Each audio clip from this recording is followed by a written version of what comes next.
She was sitting in the third row of Courtroom 7 of the Bexar County Courthouse on a Wednesday morning in October when the judge walked in, and the judge was the Honorable Margaret Vela-Cruz.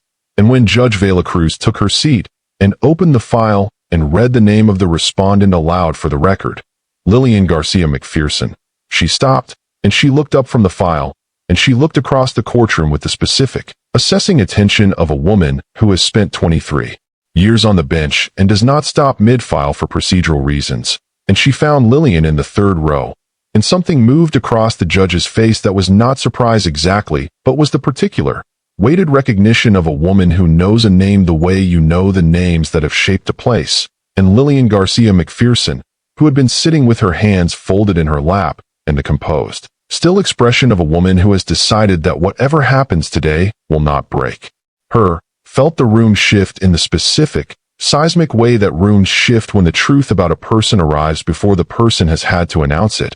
And she thought, he filed in the wrong courthouse. He has always been in the wrong courthouse. He just didn't know it until now. Welcome back, my wonderful family and friends.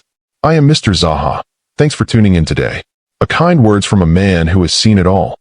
Marriage are not mostly bed of roses. Sometime you need more of. More of what? Can't say. Continue watching, and you will surely know what to do in situations like this. Kindly hit that subscribe button and drop a comment letting me know where you're watching from. Tomorrow, I'll be bringing you another exciting story you definitely don't want to miss. So let's get started. San Antonio in October was the city doing what it did in the brief, golden pause between the brutal heat of the Texas summer and the mild drift of November. The air finally releasing its grip on the temperature it had been holding since May. The mornings arriving cool and particular, carrying the smell of cedar and the specific, dry sweetness of the hill country moving through the city from the northwest, like a reminder of what lay beyond the highways. Lillian Garcia had grown up in this city. She knew it the way you know the place that made you.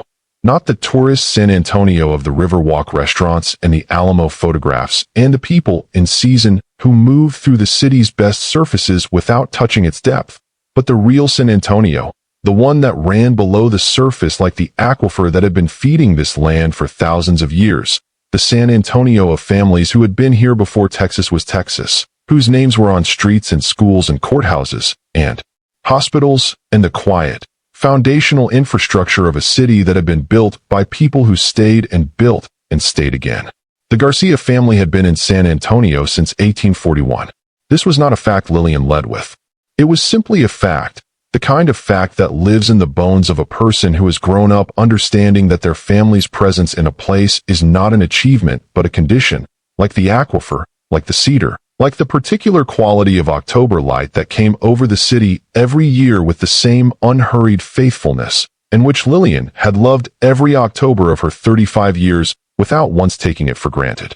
She was sitting in the third row of Courtroom 7 because her husband had filed for divorce on a Tuesday morning 3 weeks ago, and she had received the papers at the house on King William Street, the house that was hers, that had been in the Garcia family for 4 generations, that her great-grandmother Elena Garcia had maintained during the years when maintaining things was an act of defiance as much as an act of love. And she had sat with the papers for an hour at the kitchen table before she called her attorney. Not because she was devastated. She was devastated. But because devastation and clarity were not mutually exclusive, and Lillian Garcia had been raised by people who understood that the most important decisions of your life deserved the full force of your attention even, especially, when your heart was doing what hearts did when they were broken. Lillian Garcia McPherson was the Director of Community Investment at the Garcia Family Foundation. This was her professional title. What it meant, in the operational reality of her daily work, was that she managed the philanthropic deployment of the Garcia Family Trust, a privately held charitable foundation endowed by her grandfather, Roberto Garcia Sr., in 1987 with the proceeds of a land sale that had made the San Antonio Morning News, and which had been, in the 37 years since its founding, one of the most quietly significant forces in the social and civic infrastructure of Bexar County. The foundation funded scholarships, 412 of them in the current year, covering tuition at universities across Texas for students from San Antonio's most underserved zip codes. It funded the Garcia Community Health Clinic on the west side, which had been operating for 22 years and which served 11,000 patients annually who had no other option.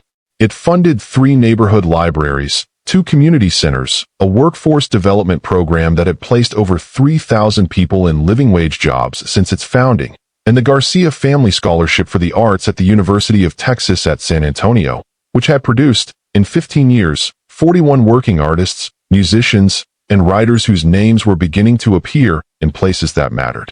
It was not a small foundation. It was not a famous foundation. The Garcia family had always operated with the specific, deliberate preference for impact over recognition that characterized people who understood that the most durable work was done without an audience. Lillian ran it with the focused, comprehensive attention of a woman who had been preparing for this work since her grandfather put her on his knee at 7 years old and explained, in the patient, unhurried way he explained everything, that the Garcia family's responsibility to San Antonio was not optional and not negotiable and was, in fact, the most important inheritance he intended to leave her. She had never forgotten this. She had given her professional life to it. She had, somewhere in the giving of her professional life to it, given less of herself to her marriage than she should have, not because she didn't love Luke, because she did, with the full and genuine love of a woman who had chosen a man carefully and meant the choosing, but because the foundation was large and demanding, and because Luke had always seemed, in the way of people who are secure in themselves, not to need the attention she was not giving. She had been wrong about what he needed. She understood this now.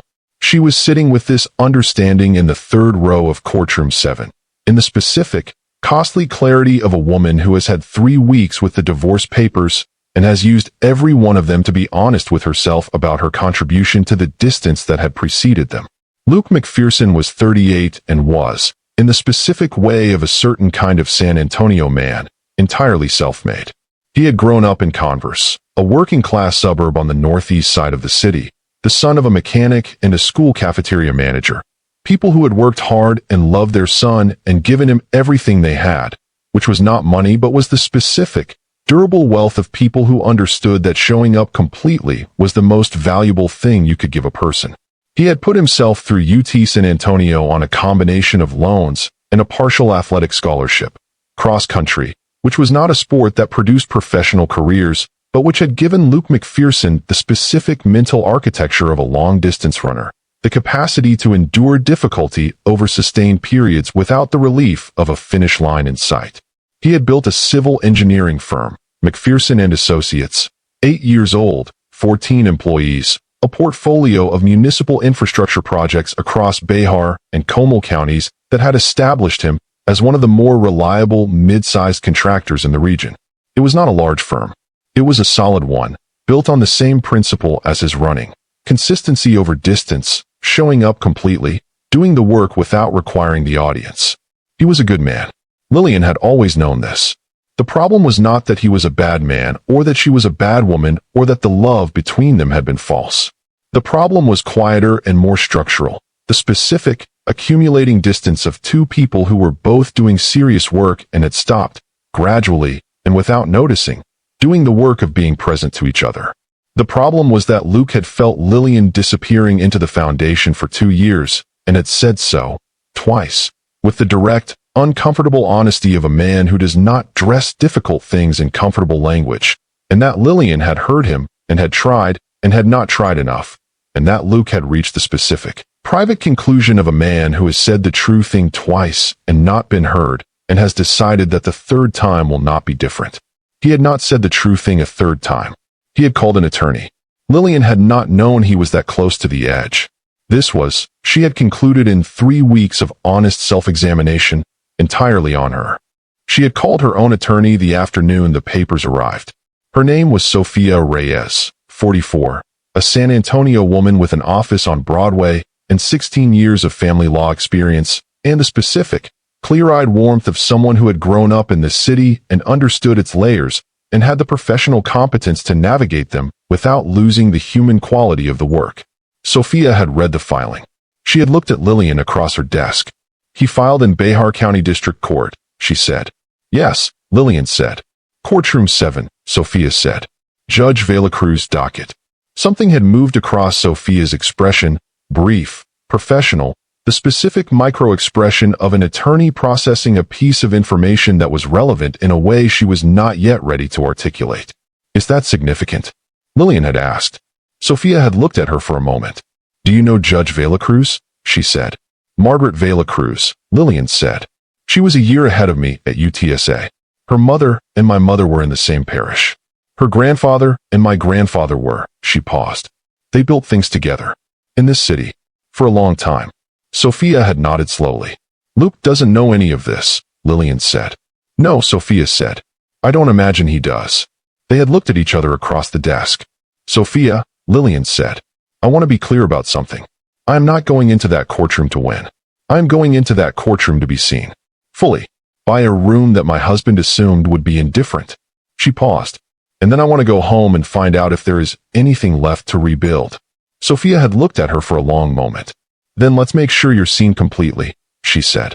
The morning of the hearing, Lillian had stood in the bedroom of the house on King William Street and dressed with the specific, deliberate attention of a woman who understands that what you wear to a room where you intend to be fully known is not vanity but intention.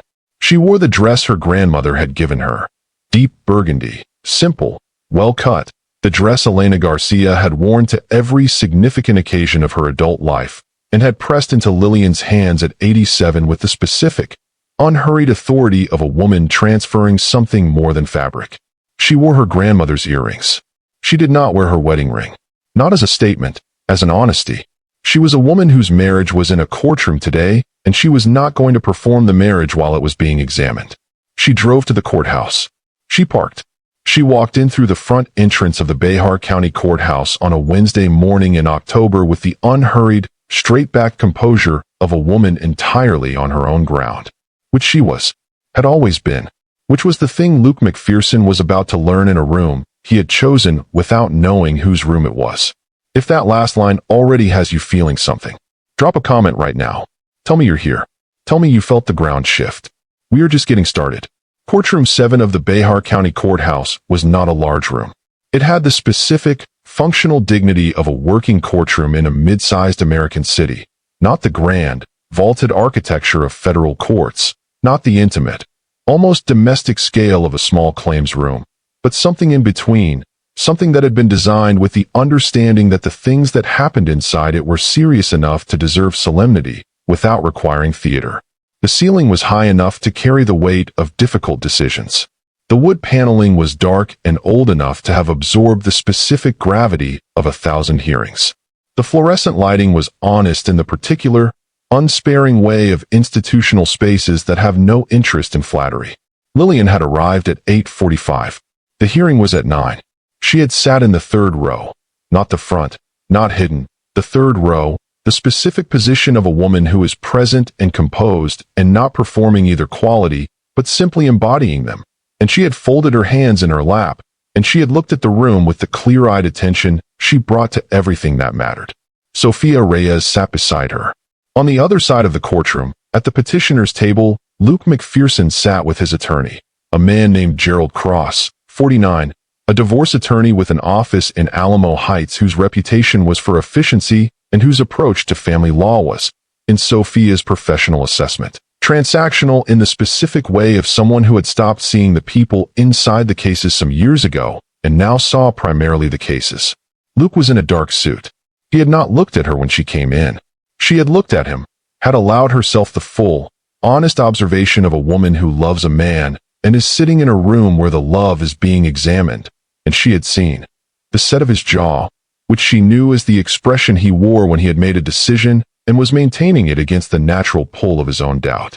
The stillness of his hands on the table, which she knew as the stillness of the long-distance runner, the man who had learned to inhabit discomfort without showing it. The way he did not look at her, which told her more than looking would have. He was not certain. She filed this carefully. The bailiff called the room to order at 9:02. The door behind the bench opened. The Honorable Margaret Velacruz entered Courtroom 7. She was 58, with close-cropped silver hair and the specific, authoritative bearing of a woman who had been the most prepared person in every room she had entered for 30 years and had stopped needing to demonstrate it because the rooms had learned. She wore her robes with the ease of someone who had worn them long enough that they were simply her, not a costume, but a condition, and she moved to the bench with the unhurried efficiency of a judge who respects the court's time by never wasting it. She sat. She opened the file. She read. And then she stopped. The stopping lasted perhaps 3 seconds. 3 seconds in which Judge Margaret Vela-Cruz looked at the name on the file. Lillian Garcia McPherson, respondent, with the focused, still attention of a woman processing something that has landed outside the ordinary register of her docket. And in those 3 seconds, the quality of attention in the courtroom shifted in the specific, atmospheric way that courtrooms shift when the person with the most authority in the room changes the temperature of their engagement. She looked up. She found Lillian in the third row. What passed between them was not dramatic, was not the warm, public recognition of two women greeting each other across a room, because Margaret Vela-Cruz was on the bench, and the bench was not a place for warmth in the social sense. It was something more precise than that, the specific, weighted acknowledgement of a judge who has opened a file and found something she was not expecting, and who is now recalibrating with the comprehensive, professional attention of someone who understands that recalibration in this room has implications. She held Lillian's gaze for 2 seconds. Then she looked at the file again. Then she looked at Luke McPherson at the petitioner's table. Then she said, in the measured, level voice of a judge beginning a proceeding, "McPherson versus Garcia McPherson. Mr. Cross, you're representing the petitioner." Gerald Cross rose. "Yes, Your Honor." Ms. Reyes, representing the respondent. Sophia rose. "Yes, Your Honor." "Be seated." Judge Vela-Cruz looked at the file again. She made a note. A single, deliberate note. The kind that takes 5 seconds and carries the specific weight of a judge writing something she intends to return to. "Before we proceed to the petitioner's opening, I have a preliminary matter." She looked up. "Ms. Reyes, I note that the respondent has filed a counter-motion requesting a 60-day reconciliation period prior to any final determination. Is that motion being maintained?" Sophia rose. "It is, Your Honor." Gerald Cross rose. "Your Honor, the petitioner objects to any delay in."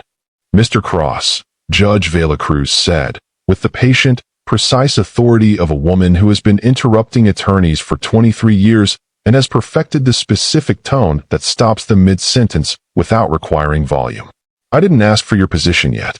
Sit down." Cross sat. Luke, beside him, had finally looked at Lillian. She felt it, the specific quality of his attention finding her across the courtroom, the look of a man who has been maintaining a decision with the deliberate, runner's discipline of not looking at the thing that might complicate the decision, and who has now looked, and for whom the looking is already doing what he feared it would do. She did not look back. Not yet. Judge Vela-Cruz addressed the courtroom with the comprehensive, unhurried authority of a woman who had decided, somewhere in the reading of the file and the 3-second pause and the single deliberate note, that this proceeding was going to move at her pace and in her direction. "This court has received the petition for dissolution filed by Luke McPherson," she said. "The petition cites irreconcilable differences and requests an equitable division of marital assets." She paused. "The respondent has counterfiled requesting a mandatory reconciliation evaluation period, which this court has discretion to grant under Texas Family Code Section 6.505. She looked at Gerald Cross. "Mr. Cross, your client's grounds for opposing the reconciliation period." Cross rose with the practiced efficiency of a man presenting a prepared argument. "Your Honor, my client has given this decision considerable time and reflection. The marriage has been functionally deteriorated for a period of—" "How long have you been married, Mr. McPherson?" Judge Vela-Cruz said. The question was directed over Cross's shoulder, directly at Luke. Cross paused. Luke looked at the judge. "For years, Your Honor," he said. "For years," she repeated. She made another note. "Any children?" "No, Your Honor." "Shared property?" Cross began to answer. "I'm asking your client, Mr. Cross," Judge Vela-Cruz said, without looking up from her notes. Cross sat down with the expression of an attorney who has appeared before this judge before and knows when to stop. She owns the house," Luke said, "on King William Street. It was hers before the marriage. I moved in." He paused. "My firm is separate. Her foundation work is separate." "The house on King William Street," Judge Vela-Cruz said. "Yes, Your Honor." The judge looked at the file. She looked at Lillian. "Ms. Garcia McPherson," she said. The house on King William Street that you own has been in your family for how long? Sophia rose. Your Honor, the property. I'll hear from your client directly, Ms. Reyes, the judge said. Sophia sat. Lillian stood. She stood the way she stood in every room she entered, with the straight-backed, unhurried composure of a woman who has been standing in rooms that knew her name since she was old enough to understand what the name meant. For generations, Your Honor, she said. Since 1908. My great-grandmother Elena Garcia received the property as part of a land settlement and maintained it through, she paused, through considerable difficulty. It has been in continuous Garcia family ownership since that time. The courtroom was quiet. Judge Velacruz looked at her for a moment. Elena Garcia, she said. Roberto's mother. Yes, Your Honor, Lillian said. Roberto Garcia Sr., the judge said. Your grandfather. Yes, Your Honor. Judge Velacruz set down her pen. She looked across the courtroom at the woman in the burgundy dress with the composed, clear-eyed expression, at the granddaughter of Roberto Garcia Sr., at the director of the Garcia Family Foundation, at the woman whose family's name was on a clinic and 3 libraries and 412 scholarships, and the specific, foundational infrastructure of a city that this judge had been serving from the bench for 23 years. She looked at Luke McPherson. She looked at the file. She made a third note.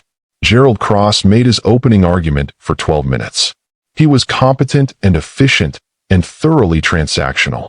Irreconcilable differences, functional deterioration of the marital relationship, his client's good faith attempts to address the issues prior to filing, the reasonableness of a clean dissolution given the lack of shared children and the clearly delineated separate property. He presented it with the brisk, practiced confidence of a man who had made this argument many times and expected to make it a few more times this morning before the proceeding moved to the next stage. He sat down. Judge Velacruz looked at Sophia. Sophia rose. She spoke for 8 minutes, not matching Cross's efficiency, but exceeding it in a different register, the register of an attorney who is not arguing a transaction but presenting a person. She spoke about the respondent's request for a reconciliation evaluation period, about the 4-year marriage between 2 people who were both, by any measure, serious and accomplished and genuinely committed to the city they shared, about the specific and identifiable circumstances, professional demands, communication failures, the kind of distance that accumulates in good marriages when both people are doing serious work and neither has the language yet for what they're losing, that had preceded the petition. She spoke about the Garcia Family Foundation. She spoke about the clinic and the scholarships and the community centers and the workforce program, not as a recitation of achievements, but as the context for a woman whose life was defined by her investment in the people around her and who was asking the court for the time to make that same investment in her marriage. She sat down. Judge Velacruz was quiet for a moment.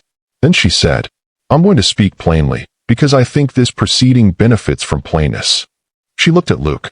Mr. McPherson, you filed this petition 3 weeks ago. You have been married for 4 years to a woman whose family has been building this city for 180 years. You are sitting in a courthouse that bears the name of a county that her family has been part of since before it was a county. She paused. I am not telling you that history is a reason to stay in a marriage. I am telling you that you walked into this courtroom without knowing whose room it was. And I think you deserve to know before this proceeding goes any further. The courtroom was very quiet. Luke McPherson was looking at the judge with the expression of a man who has walked into a room expecting a procedure and has received something considerably larger than a procedure, the expression of someone whose understanding of the terrain has just been fundamentally restructured. He looked at Lillian. She looked back at him now, fully, with the clear, steady, undeflectable gaze of a woman who has been waiting for this moment, not for the triumph of it, not for the vindication, but for the specific, necessary thing that preceded any possibility of the next thing, which was being seen. He was seeing her. Finally. Completely. Judge Velacruz said, We'll take a 15-minute recess. She rose. The room rose with her. And Luke McPherson sat in the Behar County Courthouse in the room that had always been Lillian's and began, for the first time, to understand the size of what he had filed against. He walked into her courthouse. He sat in her room. He filed against her name in a building that knew her family. Drop a comment right now. Tell me what you felt when the judge said whose room it was. Tell me if you've ever walked into a situation without knowing whose ground you were standing on. The hallway outside Courtroom 7 had the specific, hushed quality of courthouse corridors during recesses. People moving with the subdued urgency of those who have been inside something serious and are using the intermission to process rather than escape. The low murmur of attorney-client consultations conducted in the careful, compressed language of people with limited time and significant stakes. Lillian stood at the window at the end of the hall. The window looked south toward the city, toward the river walk invisible below the street level, toward the Tower of the Americas just visible above the downtown roofline, toward the specific, layered skyline of a city that had been building itself for nearly 3 centuries and carried the evidence of every era of that building simultaneously, the old and the new in the specific, textured coexistence of a place that had never found it necessary to erase itself in order to grow. She looked at it and breathed. Sophia stood beside her. "You're doing beautifully," Sophia said. "I'm standing at a window," Lillian said. "You're doing both beautifully," Sophia said. Lillian almost smiled. She looked at the city. She thought about what Judge Vela Cruz had said, the plainness of it, the specific, unhurried weight of a judge who had decided that the proceeding benefited from someone saying the true thing directly, and who had said it. You walked into this courtroom without knowing whose room it was. She thought about Luke's expression when the judge said it.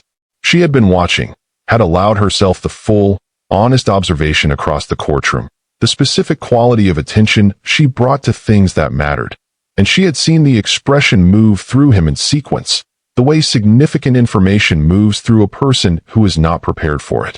First, the surface recalibration, the professional adjustment of a man managing his response in a public setting.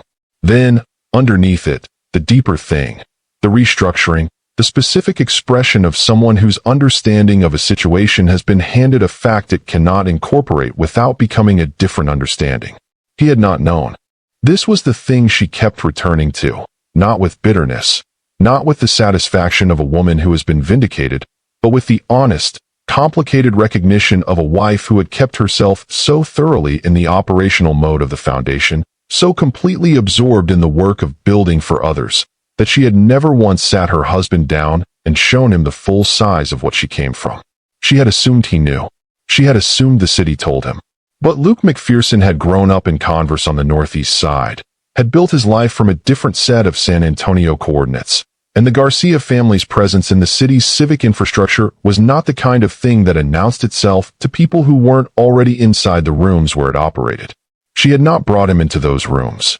This was, she understood, her failure, not the only failure, not the whole story, but hers and real and worth owning. Luke came down the hallway at the 4-minute mark. Without cross, she noted this, the attorney's absence, the specific significance of a man who has separated himself from his legal representation to walk down a courthouse hallway and find his wife at the window. He stopped a few feet from her. Sophia looked at Lillian. Lillian looked at Sophia. Sophia took her coffee and walked to the other end of the hallway with the professional discretion of an attorney who understands when her presence is the least useful thing she can offer. Luke stood near the window. He was looking at the city, at the same skyline Lillian had been looking at, the Tower of the Americas and the river walk invisible below, and the layered, continuous evidence of a city building itself over centuries, and she watched him look at it with the focused, present attention of the long-distance runner encountering a terrain he had underestimated. "The Garcia Community Health Clinic," he said. His voice was quiet. Not the decision-maintaining voice, not the runner's controlled stillness. Something underneath those things. Something that had been reached. "West Side," she said. "I drove past it last week," he said. "The week after I filed." He paused. "I don't know why I drove past it. I wasn't thinking about it. I wasn't connecting it to you. I just drove past it and thought about the number of times I'd driven past it in 8 years of working in this city and never once thought about who built it." Lillian was quiet. "Garcia," he said. "The name's on the building. I drove past it for 8 years. 22 years the clinic has been operating," she said. "My grandfather funded the founding. My mother sat on its first board. I've been on the board for 6 years." He turned from the window. He looked at her, with the full quality of attention she had first noticed in him when they met, the runner's quality, the capacity for sustained, unhurried focus that he brought to things that mattered to him, and which she had been the object of once, and had slowly, without noticing, ceased to be. "Why didn't you tell me?" he said. The question was not an accusation. It was the genuine, undefended question of a man who is standing at a window with his wife in a courthouse hallway during a recess in his own divorce proceeding and is discovering that the map he had been using to navigate their marriage was missing most of the geography. "I did not tell you," she said, the echo of a sentence she had used before, in a different story, in a different city, because the truth of it was universal. "I didn't perform it. My family has never performed it. We don't. The foundation, the work, the history, it's not something we announce. It's something we live inside." She looked at him steadily. "And I believed, that living inside it with you was enough. That the life we shared was showing you who I was." "I saw the life," he said. I didn't understand what was underneath it." "I know," she said. "That's on both of us." He was quiet for a moment. Outside the window, San Antonio moved through its Wednesday morning with the unhurried, continuous confidence of a city that has been here a long time and intends to keep being here. "Luke," she said. He looked at her. "Why did you file?" she said. "The real reason. Not the irreconcilable differences language. The real one." He pressed his back against the wall. The specific posture of a man finding a surface to lean against when the ground is uncertain, and she recognized it from years of watching him in difficult moments. The runner leaning against the wall, letting the wall hold some of the weight. "Because I was losing you," he said. I don't mean you were leaving. I mean I was losing access to you. The actual you. Every time I tried to reach you, I got the foundation director. I got the gala organizer. I got the board chair." He paused. "I stopped being able to find the woman I married inside the woman everyone else needed, and I didn't. I ran out of language for it. I said it twice and nothing changed and You ran," she said. He looked at her. "I ran," he said. "The way I've always run when something hurts past a certain threshold." He said it with the unflinching, self-aware honesty of a man who has been sitting with this particular truth for 3 weeks and has found the bottom of it. "I converted the pain of losing you into a decision because the decision felt like agency and the pain felt like helplessness, and I have never been good at helplessness." The hallway was very quiet. A door opened somewhere at the other end, the sound of another courtroom proceeding, another set of human complications being examined in the honest fluorescent light, and then closed again. "I have something to tell you," Lillian said. He waited. "The night you filed," she said. "I didn't know until the papers arrived the next day. I was at the foundation until 9 that evening. We had a board presentation on the new West Side expansion, a $12 million commitment to a neighborhood health initiative that has been 3 years in development." She paused. "I drove home at 9:15 and I let myself in and I made tea and I went to bed and I didn't know that you had spent that day sitting in Gerald Cross's office because I had spent it in a boardroom committing $12 million to the people of this city." Luke was very still. "And when the papers came the next day," she said, "the first thing I felt, before the hurt, before anything else, was that I understood. I understood why you did it. I understood that I had given the foundation the attention that should have been going to us, and that I had told myself the story that you were secure enough to absorb it, which was not a story about you, Luke. It was a story about my own convenience." He looked at her. Something moved across his face, the specific, complicated expression of a man receiving honesty that he did not expect, and that cost the person delivering it. The expression of someone being offered a thing that is difficult and genuine simultaneously. "You're not angry," he said. "I'm devastated," she said. "That's different from angry." "Lillian, let me finish," she said. "Because I need to say this in this hallway before we go back into that courtroom, and whatever happens, happens." She held his gaze with the clear, steady attention of a woman who has prepared for this moment with the same thoroughness she brought to everything that mattered. "I failed you.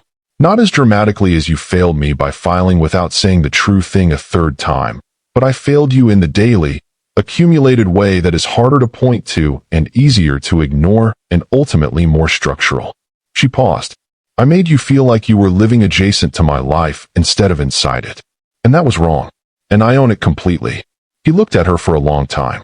The courthouse moved around them.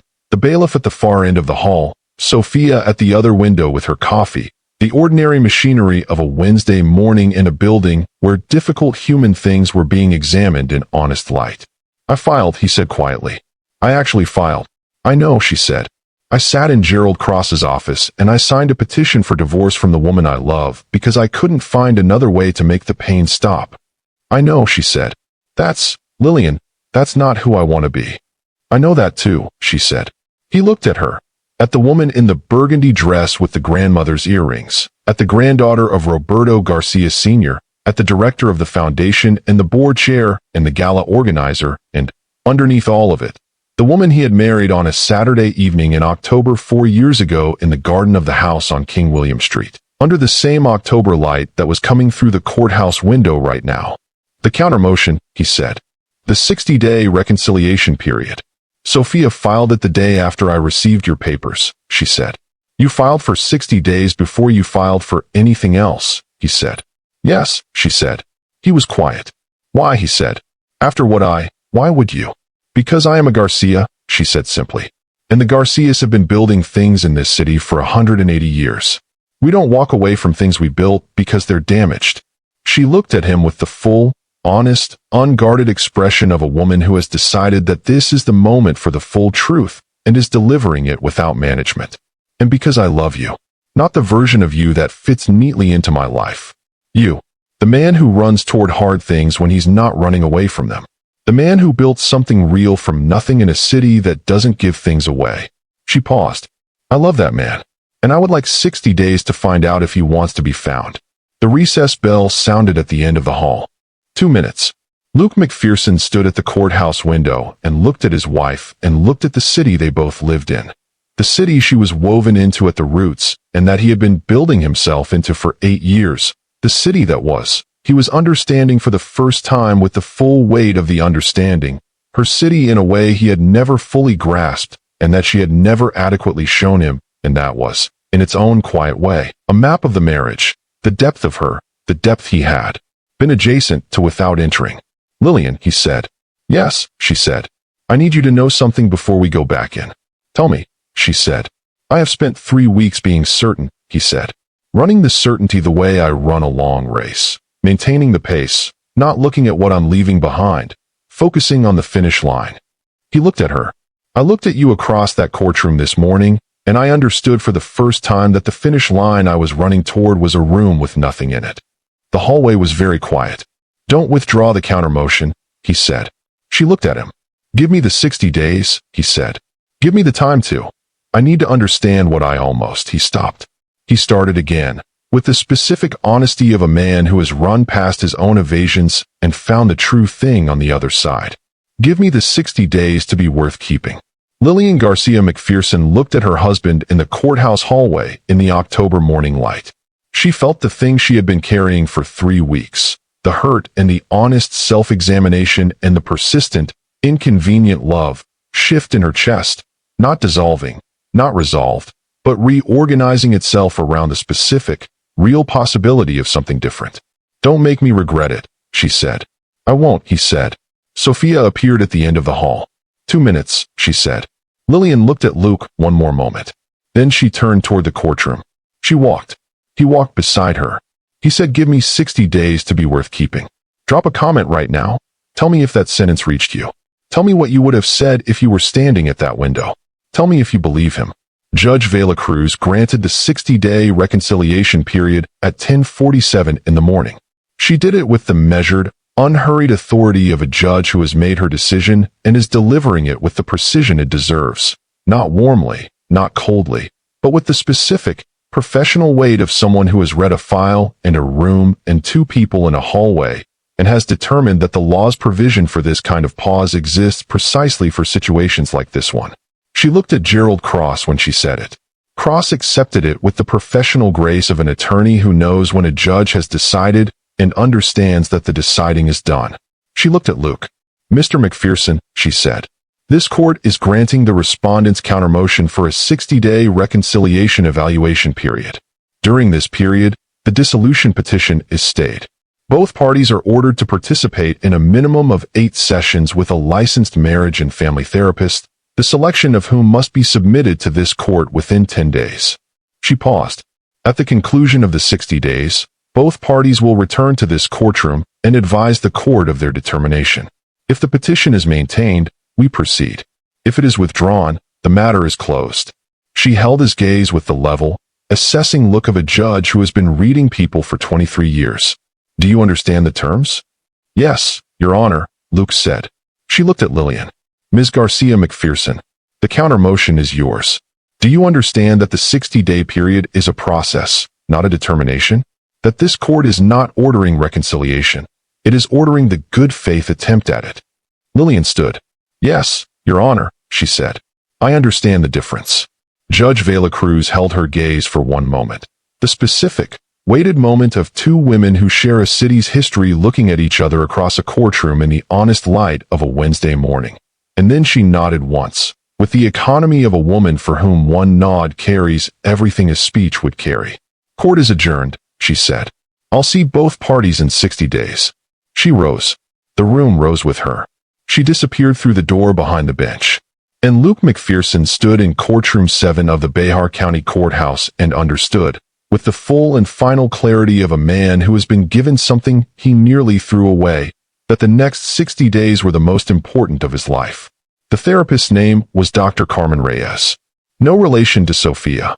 Lillian had confirmed this with the dry, internal humor of a woman who had noted the coincidence and found it either meaningful or Texan, and in San Antonio the two categories overlapped considerably.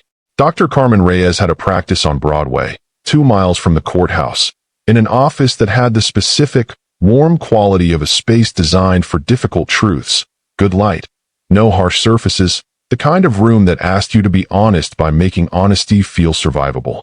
They had their first session 4 days after the hearing.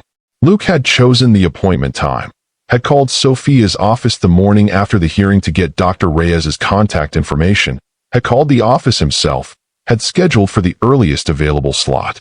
Lillian had learned this not from Luke, but from Sophia, who had mentioned it with the careful neutrality of an attorney reporting a fact, and Lillian had sat with it for an hour before she let it mean what it meant. He had not waited to be reminded. He had not treated the 60 days as a procedural obligation. He had treated it as the thing she had asked him to be, worth keeping. Dr. Carmen Reyes was 61, a San Antonio woman who had been doing marriage and family therapy for 32 years, and who had the specific, non-negotiable quality of someone who sees both people in a couple with equal and complete clarity and does not allow either of them to make the sessions about the other person's failures. She had established this in the first session with the calm, direct efficiency of a professional who has been in this room long enough to know that the first session sets the architecture of all the ones that follow. I'm not here to determine who was wrong, she said. I'm here to help you understand what happened and whether you want to build something different from what you had. She looked at both of them. What you had was not a bad marriage. It was an incomplete one. Two people doing serious work in the world who forgot to do the serious work of being present to each other. She paused. That's fixable. But only if both of you want to fix it more than you want to be right about it. Luke had looked at Lillian when Dr. Reyes said that. Lillian had looked at the window. She had felt the truth of it land in the specific place where true things land when they arrive, without softening. She had been wanting to be right about her contribution to the foundation more than she had been wanting to be present in her marriage. This was the hardest thing. This was the thing she sat with between sessions. Not Luke's filing, not the courthouse, not the 60 days. But her own contribution to the distance, the way she had made herself so thoroughly available to the work of caring for the city that she had made herself unavailable to the work of caring for the man who came home to her every night. She had told Dr. Reyes this in the third session. Luke had been very still when she said it. Afterward, in the parking lot, he had stood beside her car and looked at her with the expression she had come to recognize as his most honest one. The expression that appeared when the runner had stopped running and was simply standing in the place he had arrived at. I need to tell you something, he said. Tell me, she said. The 2 times I said the true thing, he said. About losing you. About not being able to find you inside the work. He paused. Both times, you heard me. You tried. You adjusted. For about 3 weeks each time, and then the foundation pulled you back and he stopped. I let you go back. I didn't hold the line. I told myself I was being supportive of your work, and I was actually I was avoiding the sustained discomfort of asking you to keep choosing me. He held her gaze in the parking lot light. I made it easy for you to disappear. That's on me. Lillian looked at him. She thought about what her grandmother Elena had pressed into her hands with the burgundy dress. Not just fabric, but the specific, embodied knowledge of a woman who had maintained things through considerable difficulty, who had understood that the things worth having required the daily, unglamorous, entirely unsexy work of choosing them. "We both made it easy," she said. He nodded. They stood in the parking lot for a moment in the October evening, the San Antonio night warm and cedar-scented around them. The city they both lived in moving through its Tuesday, with the unhurried confidence of a place that had been here a long time. "Lillian," he said. "Yes. I want to come home," he said. "Not at the end of the 60 days. I want to come home and do the work from inside the house, from inside the marriage, the way it should have been done." He held her eyes. "If you'll have me." She looked at her husband in the parking lot outside their therapist's office on a Tuesday evening in October. She felt the love, full and clear and no longer inconvenient. No longer something she was carrying alongside hurt, but something that had been given room to simply be what it was. She thought about what she had said in the courthouse hallway. "I would like 60 days to find out if he wants to be found." He had been findable. Every session, every early appointment, every parking lot conversation where he said the true thing without being asked, and without softening it, and without looking for the exit. He had been showing her. She had been watching. "Come home, Luke," she said. He exhaled, the specific, complete exhale of a long-distance runner crossing a finish line he had not been certain he would reach. He reached out. She took his hand. They stood together in the parking lot of their marriage's most honest room and held on. Not with the easy, unexamined holding of people who assumed their grip, but with the deliberate, clear-eyed holding of two people who have seen what letting go looks like and have decided, with full information, that they are not doing that again. He came home before the 60 days were done. He chose the work over the waiting. Drop a comment right now. Tell me what that meant to you. Tell me if you've ever had to choose between being right and being present. Tell me what you chose. The 60 days ended on a Wednesday, the same day of the week as the hearing. Lillian had noticed this when she counted forward on the calendar the morning after the courthouse, had noticed it and filed it in the place where she kept things that were either meaningful or coincidental, and had decided, in the specific, rooted way of a woman descended from people who found meaning in the continuous thread of things, that in San Antonio the distinction between meaningful and coincidental was thinner than most cities allowed. She was standing in the kitchen of the house on King William Street at 7 in the morning when she noticed the light. October light again, the same quality as the morning of the hearing, the specific, golden, unhurried light of a San Antonio October that had been coming through these windows since 1908, since Elena Garcia had stood in this kitchen in the years when standing in this kitchen was an act of defiance as much as an act of love, and which had been coming through every morning since with the faithful, unperformative consistency of something that did not need to announce its presence because its presence was simply true. Luke was at the stove. He had been making breakfast every morning since he came home. Not as a gesture, not performing the reformed husband, but with the specific, genuine investment of a man who had decided that the daily, ordinary acts of presence were the actual material of a marriage and was building with them the way he built with everything, consistently, and without requiring an audience. He made eggs. He made coffee the way she liked it. He asked, every morning, what she was thinking, not as a check-in, not as a therapeutic exercise, but with the genuine, curious attention of a man who had decided to actually know his wife and was discovering, every morning, that there was more to know than he had previously made room for. She had been telling him about the foundation, about the West Side expansion project and the 3 families the new clinic had served in its first month of expanded operations, about her grandfather Roberto and the specific, foundational wisdom he had carried from his own grandfather, the unbroken thread of Garcia's building things in San Antonio across 6 generations. About her grandmother Elena and the dress and the earrings and what it meant to receive those things from a woman who had maintained them through considerable difficulty. He had listened, every morning, with the full, unhurried, gallery window quality of attention that had started everything. Dr. Carmen Reyes had their final scheduled session on the Monday before the Wednesday. She had looked at both of them across the good light office with the comprehensive, assessing attention of 32 years of this work, and she had said, with the specific, unsparing honesty that had made her the right person for this room. "You're not finished," she said. "I want to be clear about that. What you've done in 8 sessions is understand the architecture of what went wrong and begin building something different. That's real and it's significant." She paused. "But the building is ongoing. It doesn't stop because the court order does. The question is whether you've internalized the work enough to keep doing it without the structure of obligation." Luke had looked at Lillian. "We have," he said, "not with the easy confidence of a man performing certainty, with the specific, earned confidence of a man who has done the work and knows what the work has produced." Lillian had looked at Dr. Reyes.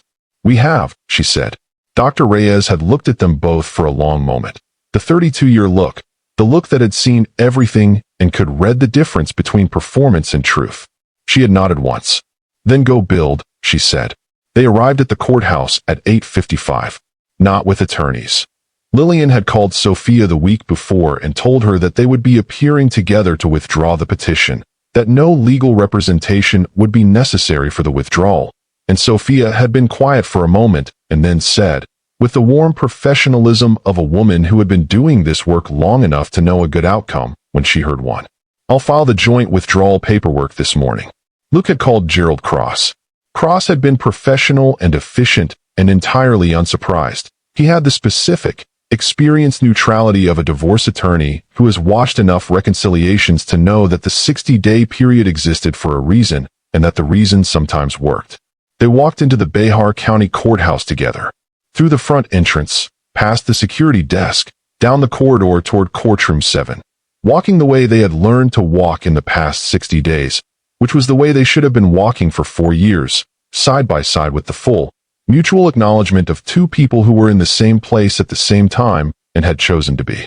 The bailiff outside Courtroom 7 looked up when they approached. "McPherson and Garcia McPherson?" he said. "Yes," Luke said. "Judge Velacruz is ready for you." The courtroom was smaller than Lillian remembered. Not literally. The ceiling was the same height, the dark wood paneling the same age, the fluorescent light the same honest, unsparing quality. But the room had a different scale this morning.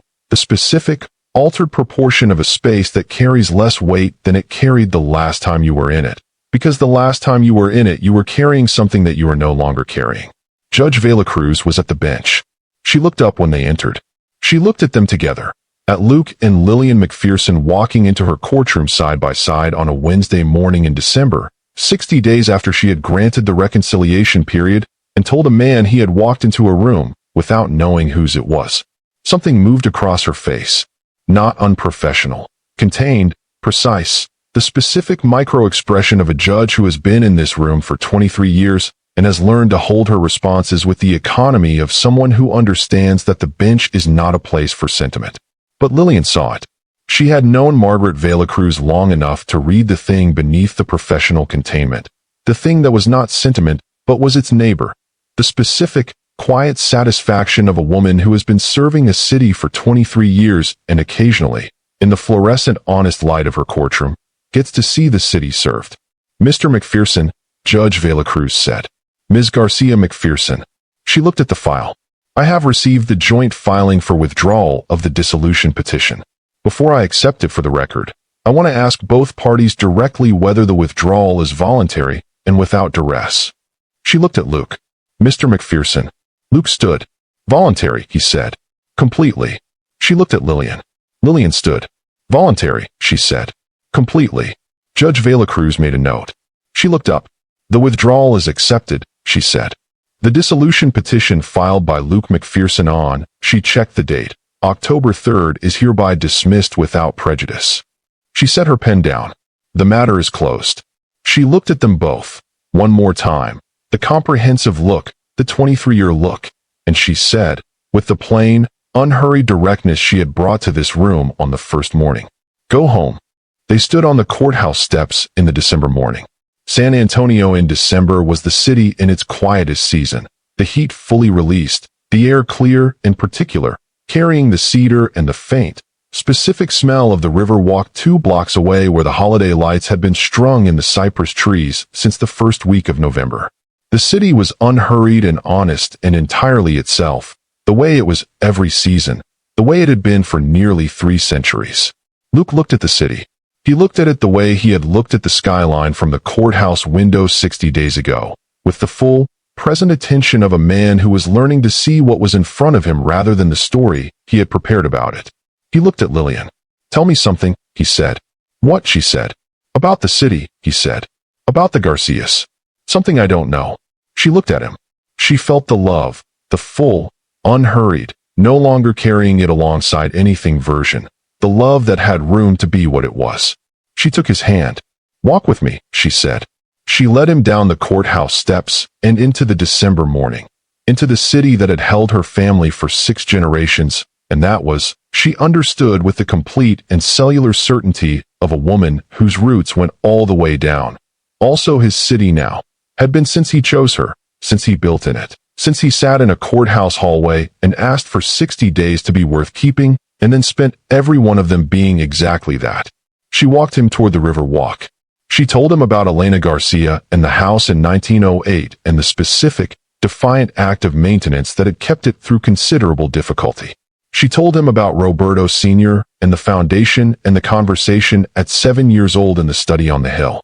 She told him about the aquifer beneath the city, the ancient water that had been feeding this land for thousands of years, invisible and foundational and entirely responsible for everything that grew above it.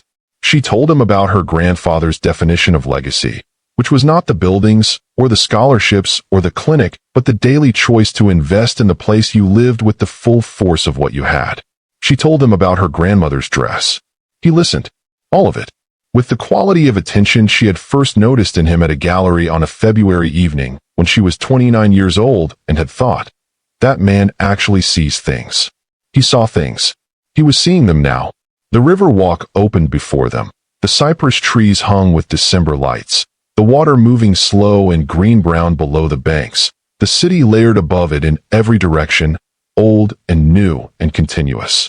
Luke stopped. He looked at it. "This is your city," he said. "Yes," she said. "Teach me," he said. "All of it. Everything I don't know. I want to know whose city I'm living in." He looked at her. "I want to know whose life I'm living in. Completely." Lillian Garcia McPherson looked at her husband on the river walk in the December morning light and felt, in the specific and irreplaceable way you feel things that are simply true, that she was standing next to the man she had married. Not the man who had filed, not the man who had run, but the man underneath those men, the man who ran toward hard things when he was not running away from them, the man who had come back and done the work and was standing on the river walk in December asking to be taught the city she loved. She leaned into him. He put his arm around her. They stood together in the December light while the city moved around them, continuous, unhurried, built by people who stayed and built and stayed again. And it was not a finished thing, she knew, had never expected it to be. A finished thing was not what the best things were. It was a beginning. It was, she understood, with the clear-eyed certainty of a woman whose roots went all the way down to the aquifer and who knew what a solid foundation felt like. Exactly enough. 3 months later, Luke McPherson attended his first Garcia Family Foundation Board meeting as a guest of the director. He sat beside Lillian at the table in the foundation's conference room on Commerce Street and listened to the annual report with the focused, unhurried attention of a man who has decided to actually understand the size of what he is part of. At the end of the meeting, Roberto Garcia Sr.'s photograph looked down from the wall. The founder, the builder, the man who had explained legacy to a 7-year-old girl in a study on a hill. Luke looked at the photograph for a long time. Lillian watched him look. She thought, that's him. That's the man I married. She was right. She had always been right. She had just needed him to find his way to the room. Some rooms have always had your name on them. The question is whether the people you love will take the time to learn whose room it is, and whether you'll love them enough to show them in. Drop a comment right now. Tell me what this story gave you. Tell me what you're building. Tell me who you're building it with. Tell me if they know whose room they're standing in. This story was for everyone who ever had to choose between walking away and building anyway, and chose the building. Thank you so much for watching my story all the way to the end. Your support means everything. Don't forget to subscribe to my channel and drop a comment below. I'd love to hear your thoughts.